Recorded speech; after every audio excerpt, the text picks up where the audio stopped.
السلام علیکم ورحمۃ اللہ وبرکاتہ نحمدہ و نصلی علی رسولہ الکریم اما بعد فاعوذ باللہ من الشیطان الرجیم بسم اللہ الرحمن الرحیم رب اشرح لی صدری ویسر لی امری واحلل عقدۃ من لسانی یفقہوا قولی۔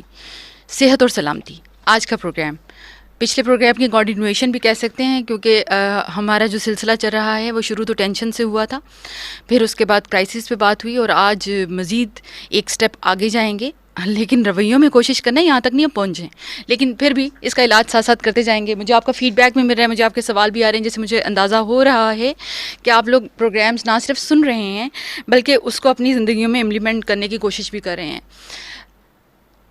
آج کا پروگرام اس حوالے سے میں بہت اہم سمجھتی ہوں، کیونکہ کیا ہوتا ہے کہ یہ عام طور پہ ہمارے معاشرے میں بہت سارے اس طرح کے پرابلمس اس وقت نہ صرف بڑھتے جا رہے ہیں، بلکہ یہ ہے کہ کنسلٹنٹس کے پاس یعنی ڈاکٹرز کے پاس بھی اور ججوں کے پاس بھی رش لگتے جا رہے ہیں۔ اور اگر یہ پہلی دو سٹیجز جو ہم نے بتائیں کہ ٹینشن اور کرائسس، اسی میں اس کو سالو کر لیا جائے تو مجھے لگتا ہے کہ ہمیں ان لوگوں تک شاید پہنچنا نہ پڑے۔ آج کا پروگرام اسی حوالے سے ہے کانفلکٹ، جس کو تصادم بھی کہتے ہیں، تنازع بھی کہتے ہیں، تضاد بھی کہتے ہیں، اور بہت ہی آسان زبان میں بتاؤں تو شاید جھگڑا بھی کہتے ہیں۔ لیکن اس کی بھی کچھ ڈیفینیشنز میں بتانا چاہوں گی جو آج انٹرنیشنل لیول پہ یا نیشنل لیول پہ لوگ کرتے ہیں۔ In open clash between two opposing individuals اور گروپس، ایک ڈیفینیشن ہو گئی۔ دوسری ہے opposition between two simultaneous but incompatible feelings. تیسری ڈیفینیشن ہے a state of opposition between persons اور ideas اور interests۔ اور چوتھی ہے a disagreement اور argument about something important۔ ٹھیک ہے، تو اس کی ٹرانسلیشن سے مجھے لگتا ہے آپ لوگوں کو زیادہ باتیں سمجھ آئی ہوں گی کہ تصادم کس کو کہتے ہیں، جب دونوں پارٹیز آپس میں جھگڑا کرتی ہیں۔ تنازع، اختلاف، یعنی دلوں میں ایک دوسرے سے جو ایک طرح سے دوری پیدا ہوتی ہے اور اختلافات پیدا ہوتے ہیں، اور اختلافات بلکہ مخالفت کے اس میں چلے جاتے ہیں کٹہرے میں۔ لیکن یہ ساری باتیں جو ہیں کانفلکٹ سے متعلق شاید ہم کچھ نہ کچھ جانتے ہیں، اور ہم سب کی زندگیوں میں اگر دیکھا جائے تو دو طرح سے کانفلکٹس ہوتے ہیں۔ ایک کانفلکٹ وہ ہوتا ہے جو انسان کے اپنے اندر چلتا ہے، جس کو انٹرنل کانفلکٹ کہتے ہیں، اور ایک وہ ہوتا ہے جو ایکسٹرنل ہوتا ہے، جس میں ہم ایک دوسرے کے آمنے سامنے آ جاتے ہیں اور ایک دوسرے کی اپوزیشن میں جیسے آ جاتے ہیں، اور جہاں پر آ کر فزیکل جو ہماری چیزیں استعمال ہونا شروع ہو جاتی ہیں، یا فزیکلی جو ہے وہ وائلنٹ ہو جاتے ہیں۔ اچھا، ہوتا یہ ہے کہ انٹرنل کانفلکٹس ہی اصل میں ایکسٹرنل کانفلکٹس میں جا کر بدلتے ہیں، یعنی پہلے ہمارے اپنے اندر چونکہ کنفیوژنز ہوتی ہیں، جھگڑے ہوتے ہیں، اور اس کے بعد جا کر ہم پھر دوسروں کو بھی اس سے متاثر کرنے لگ جاتے ہیں۔ اس کی مثال میں آپ دیکھیے، جیسے اس کی مختلف قسم کی جو ٹائپس آتی ہیں، جیسے آرمڈ کانفلکٹس ہوتے ہیں، جیسے پاکستان اور انڈیا کا کانفلکٹ ہے آپس میں، جو کبھی کشمیر کی شکل اختیار کر جاتا ہے، کبھی بنگلہ دیش تھا، اور کبھی اسی طرح سے آج مختلف طرح کے جو کانفلکٹس ہیں وہ انڈیا اور پاکستان کے درمیان میں کبھی بھی یہ ایک دوسرے سے کمپرومائز کرنے کو تیار نہیں ہوتے، اور کانفلکٹ پرسسٹ کرتا ہے، جو ہم سب کو نظر آتا ہے کہ وہ جنگ کی صورت تو اختیار کر جاتا ہے لیکن امن کی صورت اختیار نہیں کر سکتا۔ بالکل اسی طرح سے سوشل کانفلکٹس ہوتے ہیں۔ سوشل کانفلکٹس میں کیا ہے، یعنی جو امیر ہے وہ غریب کے ساتھ، اور غریب جو ہے وہ امیر کے ساتھ، یعنی مختلف سوشل بیک گراؤنڈس کے ساتھ جو لوگ ہوتے ہیں وہ ایک دوسرے کو اپوز کرتے ہیں۔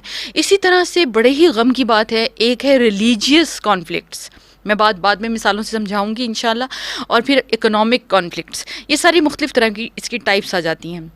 ہوتا یہ ہے کہ جب کوئی بھی بیماری انسان کو افیکٹ کرتی ہے تو پہلے کیا ہوتا ہے کہ وائرس انسان کے یا بیکٹیریا یا جو بھی آرگنزم ہے وہ انسان کے جسم کے اندر آتا ہے، پھر جسم کے اندر آ کر وہ فوراً آ کر بیمار نہیں کرتا۔ ہر وائرس، ہر بیکٹیریا کا کوئی نہ کوئی ایک ٹائم ہوتا ہے، انکیوبیشن پیریڈ ہوتا ہے کہ وہ 3 سے 4 دن یا بعض بیماریوں میں 6 سے 7 ہفتے تک وہ اس بالکل ایسے رہے گا کہ بیماری نہیں ہے، لیکن اس کے بعد جسم اندر سے ایسا کمزور کر چکا ہوگا کہ جب بیماری نظر آتی ہے اس وقت تک اس وائرس کو ہمارے جسم میں رہتے ہوئے کچھ ہفتے یا کچھ مہینے بھی بعض اوقات گزر جاتے ہیں۔ ایگزیکٹلی یہی بات ہے کہ جب ٹینشن ہماری جسم کے اندر پرسسٹ کرتا ہے تو وہ کرائسس میں، اور کرائسس پرسسٹ کرتا ہے، اپنا ٹائم پورا کرتا ہے، تو پھر وہ تشدد کی صورت میں ہمیں نظر آنا شروع ہو جاتا ہے، جیسے ہم نے بات کی تھی کہ چیخنا، چلانا، کسی کو ایک دوسرے کو مار دینا، یعنی پریکٹیکل سٹیپس اس کے اندر شامل ہو جاتے ہیں، اور یہی بیسیکلی جو ہے وہ کانفلکٹ کہلاتا ہے۔ آپ دیکھیں کہ میں یہاں پر سوشل ایشوز کی چونکہ بات زیادہ کرنے کی کوشش کرتی ہوں، کیونکہ ہمارے مسائل آج کل اسی طرح کے ہیں۔ ایک آپ دیکھیے کہ ہمارے سوشل ایشوز میں یہ بات ہو جاتی ہے کہ شوہر اور بیوی کی جب آپس میں زبانی تکرار شروع ہوتی ہے، چھوٹی چھوٹی باتوں پہ ایک دوسرے کے ساتھ تکرار ہو رہی ہے، جھگڑا ابھی نہیں ہوا لیکن ہر بات اس کو بری لگ رہی ہے، اس کو بری لگ رہی ہے. یہ جو کچ کچ کہتے ہیں ہر وقت جو کچ کچ ہونا ہوتی ہے. اب کیا ہوتا ہے کہ پھر یہ تھوڑی سی بات چیت جب آپس میں زبانی تکرار جو ہے وہ وہاں پر بات ختم نہیں ہوتی, چلتی جا رہی ہے, کچھ نہ کچھ ہر روز کچھ نہ کچھ ہر روز, پھر کیا ہوتا ہے کہ دونوں ایک دوسرے سے بائک آؤٹ کرنا شروع کر دیتے ہیں, بات چیت نہیں کرتے ہیں. اور پھر الٹیمیٹ سٹیج جو ہم نے پچھلے پروگرام کے حوالے سے کی تھی کہ یہ بات سیپریشن تک آ جاتی ہے اور ایک دوسرے سے علیحدہ ہونا شروع ہو جاتے ہیں. اور لٹرلی میں نے اتنے سارے لوگوں کو, اور حیران ہو جاتی ہوں میں کہ شوہر اور بیوی ایک دوسرے سے 10 سال 15 سال سے ایک کمرے میں اکٹھے نہیں سوتے ہیں, یعنی ان کے کمرے علیحدہ ہیں. بچے جوان ہو چکے ہیں, ان کی شادیاں ہو رہی ہیں, بچے کہتے ہیں ہمارے ماں باپ تو کبھی ایک کمرے میں نہیں رہے. یعنی اس حد تک کرائسس کانفلکٹ میں کنورٹ ہو چکا ہے. اپنی طرف سے سمجھ رہے ہیں کہ بچے بالکل سمجھتے نہیں ہیں کہ ہم جو ہیں آپس میں ایک دوسرے سے ناراض ہیں. یہ اپنی طرف سے اس کا نام کمپرومائز رکھا ہوا ہے, لیکن پلیز اس لفظ کو کمپرومائز نہیں کہنا. ایک گھر میں رہتے ہوئے میاں بیوی 2 علیحدہ بیڈ رومز میں سو رہے ہیں تو یہ کمپرومائز ہے. آپ کے خیال میں آپ کے بچے جو آپ کو آبزرو نہیں کر رہے, ان کو تو ایک ایک بات آپ کی سمجھ آ رہی ہوتی ہے. اچھا, پھر اس سے ایک اور میں نے اسی طرح سے ایک کپل تھا, لاہور میں تھے, اور مجھے حیرانگی ہوتی تھی. ویری ینگ کپل, شادی کو تقریباً 10 سال ہوا تھا, اور وہ ہسبینڈ وائف ایک دوسرے سے بالکل علیحدہ تھے. یعنی سیپریشن سے مراد صرف یہ نہیں ہوتا کہ بیوی ناراض ہو کے اپنی ماں کے گھر چلی گئی اور ابھی طلاق نہیں ہوئی ہے. سیپریشن آج لوگوں نے اپنے گھروں کے اندر, اور حدیث میں آتا ہے کہ رسول اللہ صلی اللہ علیہ وسلم نے فرمایا کہ اگر شوہر اور بیوی ایک دوسرے سے ناراض ہو جائیں, یعنی بیوی سے شوہر ناراض ہو اور اس کی خواہش کو وہ نہ پورا کرے, تو صبح تک فرشتے اس پر لعنت کرتے ہیں. تو کیا شوہر کے معاملے میں یہ بات نہیں ہوگی؟ یعنی ریزنس کیا ایسی ہو گئیں کہ تم ایک دوسرے کے ساتھ تو رہ رہے ہو لیکن شکل دیکھنا نہیں چاہ رہے ہو. یہ آج چیزیں کیا ہیں, ان کو میں کرائسس نہیں کہتی, یہ بھی کانفلکٹس ہی ہیں. طلاق نہیں ہے لیکن طلاق ہے. اسی طرح ایک کپل, مجھے پتہ چلا, انہوں نے مجھے کسی نے مجھ سے بات شیئر کی کہ اس کے ہسبینڈ نے 3 ڈفرینٹ موقعوں پر اس کو طلاق دی, لیکن وہ اس کے ساتھ ہی رہ رہی ہے. آپ بتائیے کیا ہو رہا ہے؟ اسلام کیا کہہ رہا ہے, زندگی کیا کہہ رہی ہے, اور ہم کیا کریں جی؟ کیا کمپرومائز کیا کیا؟ بھائی 4 بچے ہیں, اب میں چھوڑ کر تو نہیں جا سکتی, وہ بھی کہتا ہے نہ چھوڑ کے جاؤ, اور دونوں ایک دوسرے کے ساتھ بھی رہتے جا رہے ہیں. یہ کون سا تعلق ہوگا؟ کیا شوہر اور بیوی کا تعلق ہوگا؟ سوچئے. اور پھر ہم کہتے ہیں کہ ہمارا اس وقت اتنا برا حال مسلمان ہوتے ہوئے کیوں ہے, ساری نعمتیں دوسروں کے پاس کیوں نظر آتی ہیں؟ اور اسی طرح سے جب یہ سارا انسیڈنٹ ہو رہا ہے, دونوں میں سیپریشن والے واقعات چل رہے ہیں, اور پھر خلا پر آ کر بات ختم ہو گئی یا اس نے طلاق دے دی, تو دس از کانفلکٹ. یہ وہ جھگڑے کی بدترین صورت ہے کہ اب یہ اختیار کر گئی اور دونوں کو ایک دوسرے سے علیحدہ ہونا پڑا. ٹھیک ہے, اب یہ تو اس کے ٹائپس پہ میں بات کروں گی. کہ اس کے علاوہ اب کانفلکٹ میں مزید بات سمجھنے کی یہ ہوتی ہے کہ جب ہمارا لڑائی جھگڑا اس حد تک پہنچ گیا کہ گالی گلوچ پر آ گیا, اس پہ مار کٹائی شامل ہو گئی, یا پھر یہ ہوا کہ عدالت میں پہنچ گئے قصے, اور وہاں پر ایک دوسرے پر بری طرح سے کیچڑ اچھالا جا رہا ہے, اور پھر کیا ہوتا ہے کہ ڈائیورسڈ یا خلا, جو بھی واقعہ ہونا تھا ہو گیا. اب کیا ہوا؟ اب بات یہاں ختم تو نہیں ہوتی. کیا ہوتا ہے اب جب طلاق ہوئی اس کے بعد وہ اپنے کہہ رہے جہیز جو ہے وہ میرا واپس کرو, اور وہ کہہ رہی ہے کہ میں نے نہیں کرنا, اور ادھر سے اس کے تحفے جو ہیں وہ واپس نہیں کیے جا رہے. آپ ذرا غور کیجئے, کہنے کو تو یہ بات ہے کہ جہیز دے کر واپس لینا, یا انہوں نے جو تحفے دیے تھے ان کو واپس کر دینا, جو کہ ہمارے ہاں آج کل عام کلچر بنتا جا رہا ہے. اللہ کے نبی صلی اللہ علیہ وسلم نے فرمایا جس نے ایک تحفہ دے کر, وہ تحفہ ایک پینسل بھی ہو سکتی ہے, ایک تحفہ دے کر اس کو واپس مانگا, اس کی مثال ایسی ہے جیسے کتا الٹی کر کے چاٹ لے. مطلب زیور دیا ہوتا ہے, زیور واپس مانگ رہے ہوتے ہیں. خدا را تھوڑی سی ان سچویشنز کو جب گزارتے ہیں تو غور کیا کیجئے کہ یہ جو ہم عمل کر رہے ہیں کیا اس سے ہمیں دنیا کی کوئی کامیابی مل جائے گی؟ اور پھر اس سے بھی انتہائی ورسٹ حالات یہ ہو جاتے ہیں کہ پھر اس حد تک کانفلکٹ پہنچتا ہے کہ گولیاں چلتی ہیں, قتل و غارت ہونا شروع ہو جاتا ہے. اب یہ ایک مثال جیسے میں نے آپ سے خاندان کے حوالے سے دی, میاں بیوی کے حوالے سے دی. اللہ تعالیٰ نے قرآن میں فرمایا ہے کہ اگر تمہارا جھگڑا سالو نہیں ہو رہا نا, سیٹل نہیں ہو رہا, ریزولوشن کی طرف نہیں جا رہا, تو کسی ایک عقل مند فیملی ممبر کو لے آؤ. اور ہمارے ہاں کیا ہوتا ہے کہ ہماری فیملی ممبر جب انوالو ہوتے ہیں تو جھگڑا اتنا زیادہ ہو جاتا ہے کہ بجائے سیٹلمنٹ کے فساد بڑھ جاتا ہے. وہ سالس کا رول پلے کرنا تھا اس بندے نے. اب وہ کیا ہو رہا ہے کہ وہ اپنی بائسز کے ساتھ, لڑکی والے ہیں تو لڑکی کو اور لڑکے والے ہیں تو لڑکے کو, اور ایک دوسرے سے علیحدہ کرنے پر پوری طرح سے اور زیادہ جو ہے اس کو مجبور کرتے ہیں کہ تم اس کو چھوڑ دو, یہ کر دو. اب یہ کیا ہے؟ یہ کانفلکٹس فیملی کے اندر ان بچوں کا کیا بنے گا جو دو شوہر اور بیوی کے بچے تھے؟ یہ کانفلکٹ کی بدترین صورت ہے, کیونکہ پورے معاشرے کے اندر جو اس کا انفرادی یونٹ ہے وہ گھر ہوتا ہے, اور گھر کا انفرادی رشتہ جو ہے وہ شوہر اور بیوی کا تعلق ہوتا ہے. اور آج ان رشتوں میں دراڑ آنے کی وجہ سے بچوں کا معاملہ کیا ہو گیا؟ میں چائلڈ سائیکالوجی کے حوالے سے بھی اکثر آپ سے بات کیا کرتی ہوں. آپ یقین مانیے کہ جن بچوں کے ماں یا باپ میں سے کسی کا انتقال ہو جائے ان کا اتنا برا حال نہیں ہوتا جتنا بروکن فیملیز کے بچوں کا ہوتا ہے.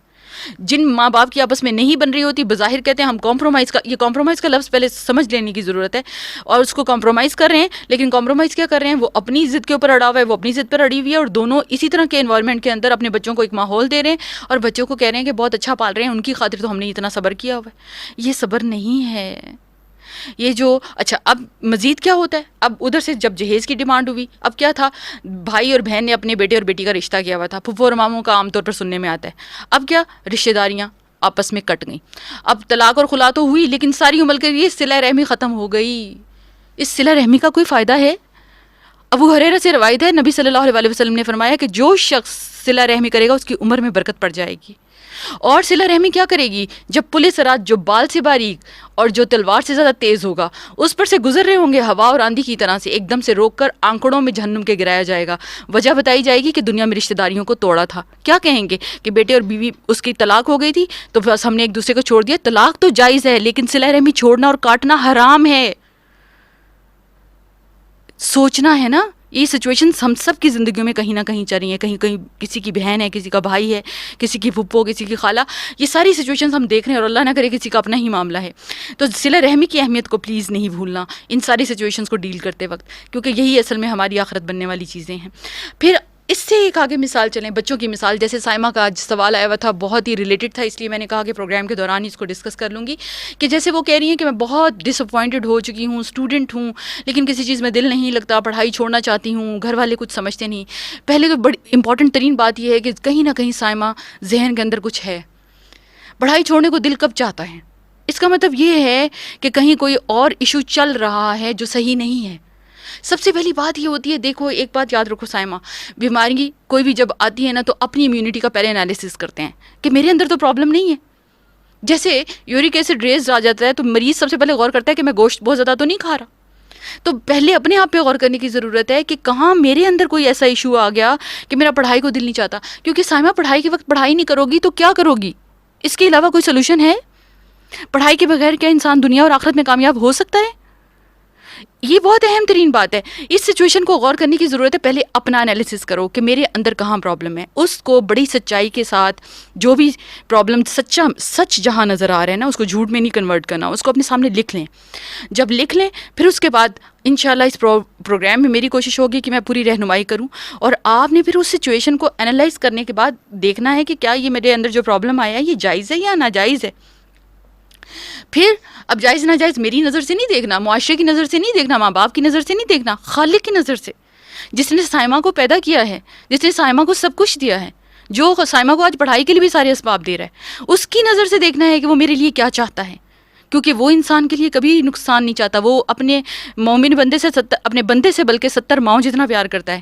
تو ذرا غور کر لینے کی ضرورت ہے. انشاءاللہ دیکھیے گا کہ پرابلم آپ کا ساتھ ساتھ سالو ہونا شروع ہو جائے گا. بلکہ مجھے اس پروگرام کے بعد بتائیں گی بھی کہ آپ کا ڈپریشن یا آپ کی ڈس اپوائنٹمنٹ کس طرف کو جانے کو تیار ہو رہی ہے. ٹھیک ہے. اچھا اب یہ آپ کے اندر اصل میں ایک انٹرنل کانفلکٹ چل رہا ہے، اور کانفلکٹ میں کہیں نہ کہیں ایشو ہے جس کے ساتھ آپ فائٹ کر رہی ہیں، اور وہ فائٹ اصل میں یہی ہے کہ آپ کو یہ نظر آ رہا ہے کہ ایکسٹرنلی آپ کے پیرنٹس آپ کی بات نہیں مان رہے، لیکن وہ فائٹ کہیں اندر چل رہی ہے. پھر اسی طرح سے آپ دیکھیے آج معاشرے میں جو بہت مجھے بدترین مثال کہوں گی میں تو اس کو، شاید آپ اس بات کو سمجھتے ہیں کہ نہیں، یہ ریلیجیس کانفلکٹ.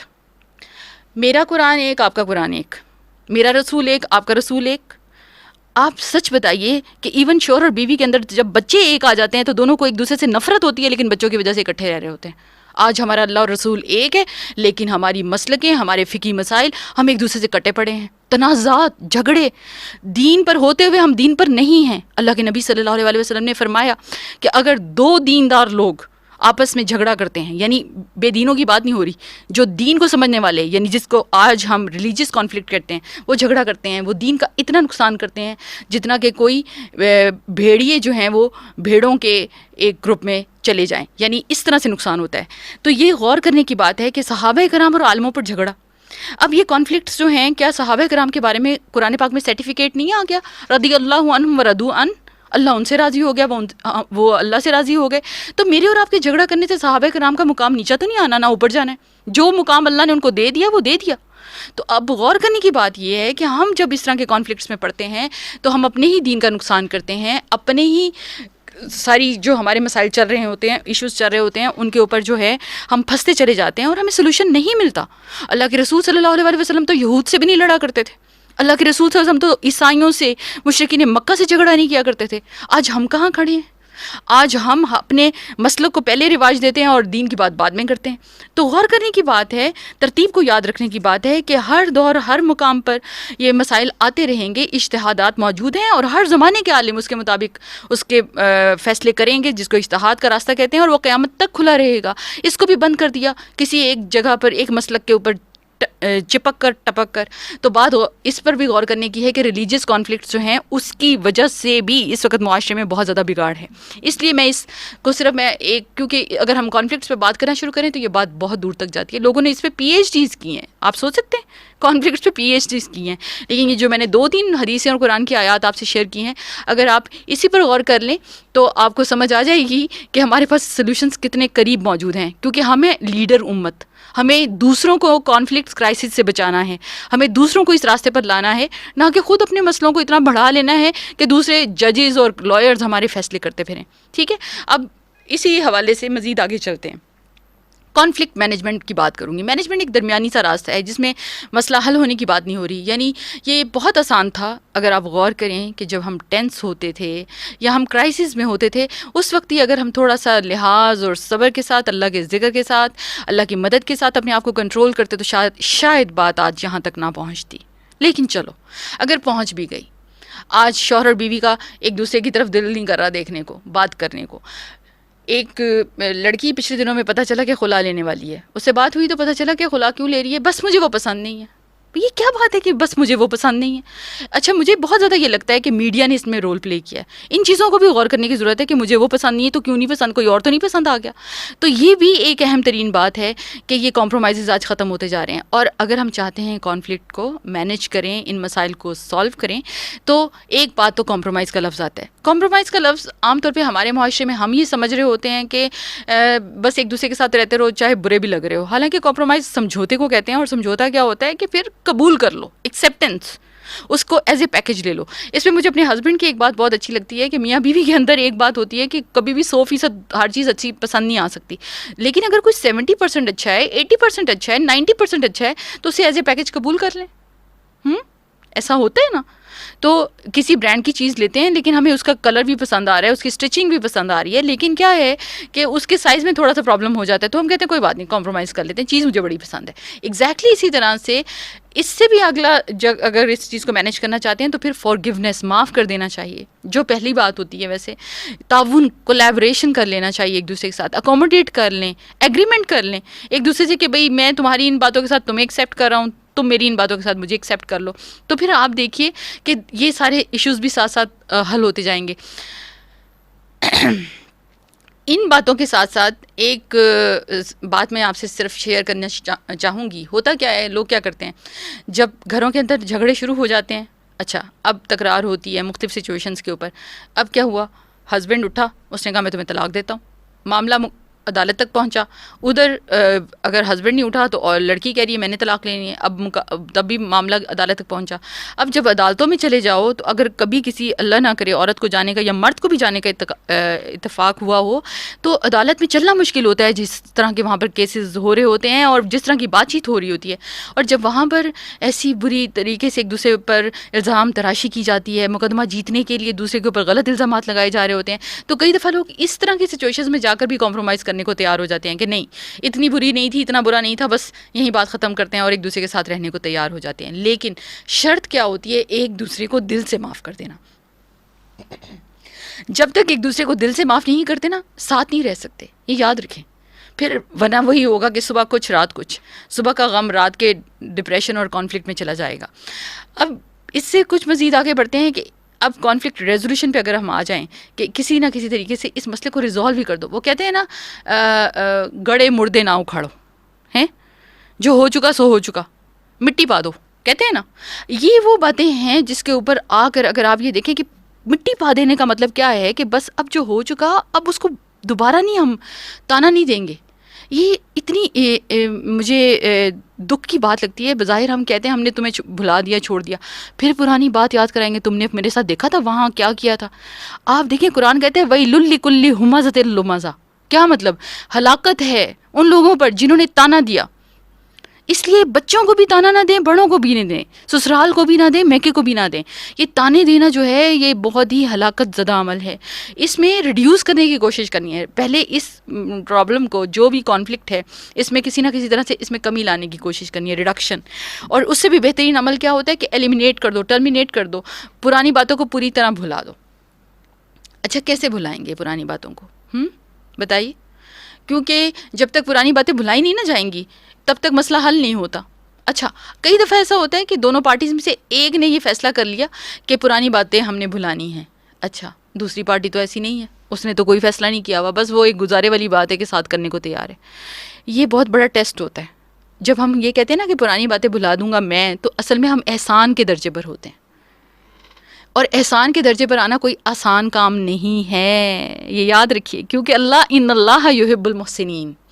3 سٹیپس ہیں لوگوں کے ساتھ ریلیشنز قائم کرنے کے. ایک ہوتا ہے انصاف, دوسرا ہے عدل, اور تیسرا ہے احسان.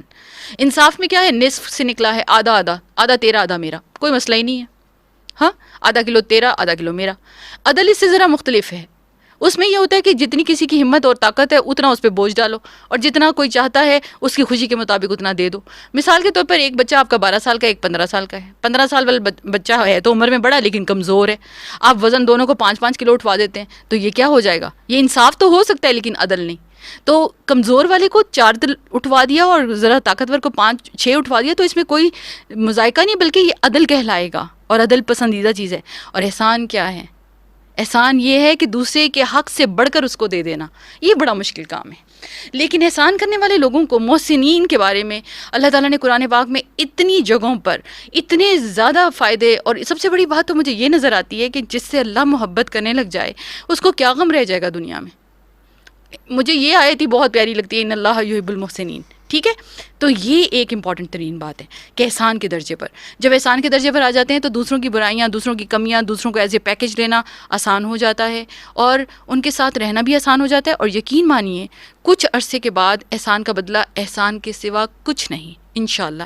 امید بھی اللہ سے رکھنی ہے کیونکہ ہم اللہ کی خاطر احسان کر رہے ہیں. پھر اس کے بعد ایک اور سٹیپ آ جاتا ہے, اور وہ کیا آ جاتا ہے کہ وہ بھی بہت امپورٹنٹ سٹیپ ہے لیکن آج ہمارے معاشرے میں موجود نہیں ہے. ایک بہت بڑی ریزن کیا ہوتی ہے کہ جو کام آج ہم کر رہے ہوتے ہیں اس کی بنیادی وجہ یہ ہوتی ہے کہ ہم نے اپنے بڑوں کو وہی کرتے دیکھا ہوتا ہے. دیکھیں ایک بات یاد رکھیں, اگر میرے پیرنٹس نے غلطی کی نا تو انہوں نے غلطی کی, اگر انہوں نے نہیں معافی مانگی یا انہوں نے نہیں مانا تو اللہ ان کو معاف کرے, لیکن ہم ان کو نہ ڈسکس کریں. لیکن اگر آج ہم سے غلطی ہو جاتی ہے نا تو اس کو ضرور غور کریں کہ میری غلط چیزیں میری اولاد نہ سیکھے. اکثر میں اور میرے ہسبینڈ یہ کرتے ہیں اپنے بچوں کے ساتھ کہ اگر ہم سے کوئی غلط کام ہوتا ہے, یا میرے ہسبینڈ تو خاص طور پہ یہ کہتے ہیں کہ اگر میرا غلط عادت, کیونکہ بچہ فالو کرتا ہے نا, بچوں کی عادت ہوتی ہے ماں باپ کو فالو کریں گے, تو وہ کہتے ہیں کہ میری غلط بات تم نہ سیکھنا, یہ غلط ہے, اس کو تم نہ اپنانا. تو یہ لینگویج میں بھی ہو سکتا ہے, یہ کسی ایکشنز میں بھی ہو سکتا ہے. تو یہ ایک جنریشن کا آپ پروگریشن کہہ لیں, ان کی ارتقاء کہہ دیں, کہ اگر ہم اپنی غلطیوں کو مان کر اپنی جنریشن کو یہ بتائیں, آئیڈینٹیفائی کرائیں, ریکگنائز کرائیں کہ یہ میری غلطی ہے, لیکن بیٹا یا بیٹی تم نے اس کو نہیں فالو کرنا, کیونکہ یہ میں کر تو رہا ہوں تمہارا باپ یا ماں, لیکن ہے یہ غلط. یہ ایک پروگریشن ہے. ادروائز کیا ہے, میں جو کہتا ہوں وہی ٹھیک ہے, تم نے وہی کرنا ہے, یہ ایک جنریشن کا بہت بڑا نقصان ہے. ٹھیک ہے, تو کانفلکٹ ریزولوشن کو انڈرسٹینڈ کرتے ہوئے, یعنی ان جھگڑوں کو سمجھتے ہوئے, اصل بات کیا ہے کہ بچوں کو اپنی غلطیوں کا بھی احساس دلانا کہ بھی میں غلط ہوں تو یہ غلط ہے, یہ نہیں ہے کہ میں تمہارا ماں یا باپ ہوں اور میں ہی صحیح ہوں. آپ دیکھیں کہ آج چونکہ پروگرام کا تعلق میں آپ کو ساتھ ساتھ بتاتی ہوں کہ صحت اور سلامتی سے اس طرح بھی ہے کہ ہمارے جذبات اور ہماری فیلنگز اور ہمارے اندر کے تمام یہ جو انوائرمنٹس ہیں, اگر یہ صحیح حالت میں نہیں ہوں گے تو ظاہر ہے اس کا اثر باہر ہوتا ہے, اور باہر کے ساتھ ساتھ آپ کے اور ہمارے اپنے جسم پر ہوتا ہے, جس سے دل کی بیماریاں, جس سے آپ دیکھیے جب دل کے اندر ہر وقت کڑن رہے گی, وہ دل کیا ہوگا, وہ دل صحت مند نہیں ہوگا, وہ قلب سلیم نہیں بن سکتا. اس دل کے اندر کیا ہوگا, مختلف طرح کی جب ہماری باڈی کے اندر نیگیٹو ہارمونز ریلیز ہوتے ہیں, دل کے اوپر پریشر پڑتا ہے, بلڈ پریشر زیادہ ہوتا ہے, تو دل کی بیماریاں ہوں گی. اسی طرح سے مائیگرین, سیروٹونین ہارمون جب ریلیز ہوتا ہے اس وقت بھی کیا ہو رہا ہوتا ہے کہ اندر جو ہے وہ ہیڈ ایک ہونا، سر کا درد ہونا، اور پھر اچھا ان ساری چیزوں سے ہو کیا رہا ہوتا ہے، ہماری پوری فیملی ڈپریشن میں جا رہی ہوتی ہے. اور اس طرح بہت سارے لوگ نظر آتے ہیں. جب بچے چھوٹے ہوتے ہیں تو ظاہر ہے بیچارے کچھ کہہ نہیں سکتے، لیکن ذرا سے بڑے ہوتے ہیں یا اس سے تھوڑے بڑے ہوتے ہیں، اور اکثر جن ماں باپ کے اندر بہت زیادہ سختی ہوتی ہے یا جن کے اندر یہ تلخی ہوتی ہے، ان کے بچوں میں آپ بہت سوسائٹی میں سنیں گے بھائی سارے ٹیسٹ کرائے ہیں، نارمل ہیں، لیکن باڈی ایکس اینڈ پینس بہت زیادہ ہو رہی ہیں. اب یہ جو دردیں ہو رہی ہیں بغیر کسی وجہ کے، اس کی بنیادی وجہ وہی ڈپریشن ہے، وہی ڈس اپوائنٹمنٹ ہے جو سائمہ نے پہلی بات کی تھی. تو ان چیزوں سے ہمیں بچنا ہے، نکلنا ہے.